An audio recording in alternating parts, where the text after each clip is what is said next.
When Lynn Bowden was ejected during yesterday's game on a targeting penalty, True Blue fans were in an uproar.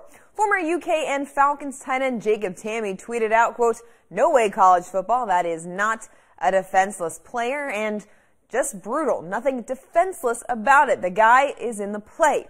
Brutal. Well, I've got some bad news for everyone. Mark Stoops agreed with the call. Now, Stoops has had a history of disagreeing with officials, but when asked about it after the game, he said he had a strong opinion that the call would stand. Stoops says overall he supports the targeting rule. UK hasn't had one in a long time, and with Bowden, it wasn't malicious, it was just an honest mistake. It was nothing malicious. Like I said, he really tried to make a good block.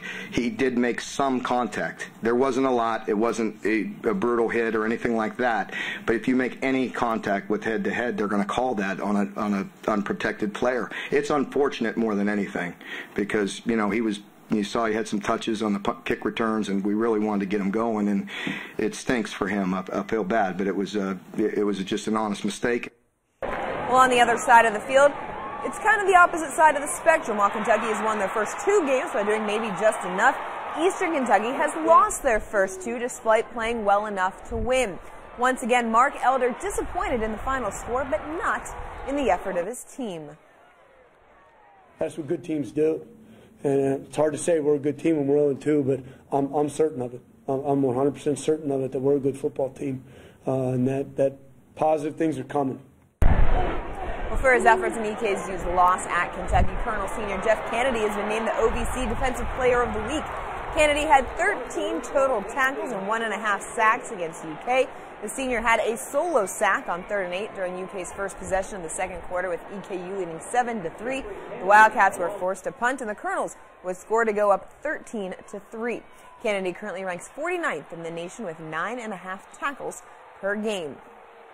Well, the latest Associated Press college football poll was released earlier today. Kentucky received no votes, but U of L up to number 14 after their win over UNC. College Game Day has announced they will head to Louisville when the Cardinals host defending national champion number 3 Clemson next Saturday night.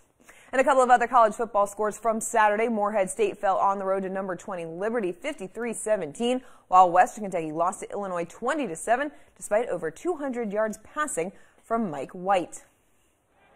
In the NFL, the Bengals opening up their regular season at home against the Ravens. Sunday, all about the Baltimore defense. Second quarter, Bengals driving in the red zone. Andy Dalton out of the shotgun looking for Brandon LaFell, but it's picked off by C.J. Mosley. Dalton ended 16 for 31 with 170 yards, but a career-high 4 picks as the Ravens get their first win at Cincinnati since 2012, 20-0. And the Dallas Cowboys host the New York Giants this weekend as NBC begins another season of Sunday Night Football. Dan Patrick, Tony Dungy, and Rodney Harrison preview the game. Another season of Sunday Night Football kicks off with the Giants and Cowboys. Giants beat the Cowboys both times during the regular season. Ezekiel Elliott will play. The importance of him in the lineup is what? It's huge. To me, it's like when I was coaching against Barry Sanders. You go into the game saying, we've got to stop this guy. All the defense has eyes on him. He makes everything easier for the rest of those Cowboy offensive players. And the Giants' defense can easily do that because they have 2 really good cornerbacks. They have a safety and all-pro Landon Collins, who you have to pay close attention to. He'll be that 8th guy in the box. He'll also blitz. He'll create pressure. But when Dak Prescott comes to the line of scrimmage, that's the one guy you must find. It'll be the Cowboys and the Giants Sunday Night Football. We'll see you on Football Night in America starting at 7 Eastern. We'll have more LEX 18 news after this.